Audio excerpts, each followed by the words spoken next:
Hi friends. ప్రపంచంలో ఎదిగిన ప్రతి ఒక్కరు కష్టాన్ని చూశారు, అవమానాలు ఎదుర్కొన్నారు. కానీ వాళ్ళు వెనక్కి తగ్గేదే లేదంటున్నారు. ఎందుకో తెలుసా? వాళ్ళకు ఒక నమ్మకం ఉంది, అదే కష్టం తర్వాత ఖచ్చితంగా విజయం వస్తుందని. బట్ మీరు ఓడిపోతారని భయపడుతున్నారు, నవ్వులు పాలవుతారని భయపడుతున్నారు. అసలు ప్రయత్నించకుండా ఉండడమే కదా గైస్ అసలైన ఓటం అంటే.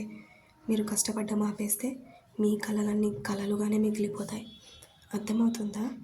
మిమ్మల్ని ఆపేది అసలు ఏంటి? మీ చుట్టూ ఉన్న గోడలు మాత్రం కాదు, అది మీ మనసులో మీరు కట్టుకున్న భయాలు. జస్ట్ ఒక్కసారి కళ్ళు మూసుకొని చూడండి, మీరు నిజంగా ఎంత దూరం వెళ్ళగలరు. ఇప్పుడున్న చోటు మీ గమ్యం కాదు. మీరు ఆగిపోయింది కష్టం ఎదురైనందుకే కదా. ప్రతిరోజు ఒకేలా గడుస్తుంది, కలలు కరిగిపోతున్నాయి, కోరికలు మూలన పడుతున్నాయి, లోపల ఏదో తెలియని వెలితి. ఎందుకో తెలుసా? మీరు పరిగెత్తడం ఆపేశారు కాబట్టి. ఎందుకంటే మీరు ప్రయత్నించడం వదిలేశారు. మీకు తెలుసా మీరు ఏం మిస్ అవుతున్నారనేది? మీ సక్సెస్ని మీరు మిస్ అవుతున్నారు. మీ పూర్తి సామర్థ్యాన్ని గుర్తుపెట్టుకోండి. కష్టం లేకుండా ఏమీ రాదు. చీకటి లేనిదే విలువ తెలియదు. సమస్య లేకపోతే పరిష్కారం యొక్క ఆనందం ఉండదు. ఏంటి అర్థమవుతుందా? జస్ట్ ఒక ఎగ్జామ్లో ఫెయిల్ అయితే ఏమవుతుంది? అదేనని లాస్ట్ ఎగ్జామ్ కాదు కదా. ఒక్కసారి కింద పడితే మీ జీవితమే అయిపోయిందని ఎందుకు ఫీల్ అవుతున్నారు? అసలు భయం అనేది మన శక్తిని బయటకు తీసే ఒక అవకాశం అని మీరు మర్చిపోతున్నారు.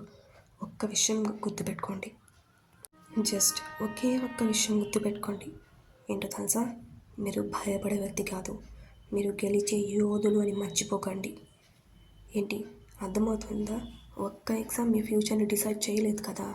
పీస్ ఆఫ్ పేపర్ మీ ఫ్యూచర్ని డిసైడ్ చేయలేదు కదా. ఎవరో ఏదో అన్నారని ఎవరితోనో కంపేర్ చేసుకొని మీరైతే ఎందుకు ఫీల్ అవుతున్నారు? అసలు భయం ఎందుకు? ఒక్క అడుగు వేయండి చాలు. మిమ్మల్ని ఆపేది 4 గోడలైతే అస్సలు కాదు. ఒక్క విషయం మర్చిపోకండి, మీ భయం మీ శక్తిని ఆపేస్తుందని మర్చిపోకండి. ఏంటి అర్థమవుతుందా? అండ్ మీరు లేచే క్షణం నుంచే మీ విజయం అనేది స్టార్ట్ అవుతుంది. అర్థమైందని అనుకుంటున్నాను. సో ఎందుకు ఇంకా కూర్చొని ఉన్నారు? లేయండి. లేచి పని చేస్తేనే కదా అవుతుందో అవ్వదో అని తెలిసేది. ఒక్కసారి లేచి చూడండి. ఇప్పటికైనా మించిపోయింది ఏం లేదు. ఒక్కసారి లేచి ఒక్క అడుగు వేయండి చాలు. ఏంటి అర్థమవుతుందా? ప్రతి ఒక్కరు ఎదుగుదల కోసమే ఆశపడుతుంటారు, కానీ ఒక్క అడుగు వేయడానికి భయపడుతుంటారు. అర్థమైందా?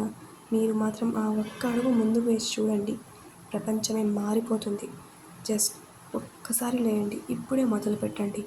మీ కథను మీరే రాసుకోండి. సక్సెస్ అనేది సైలెంట్గా వస్తుంది. అర్థమైందా?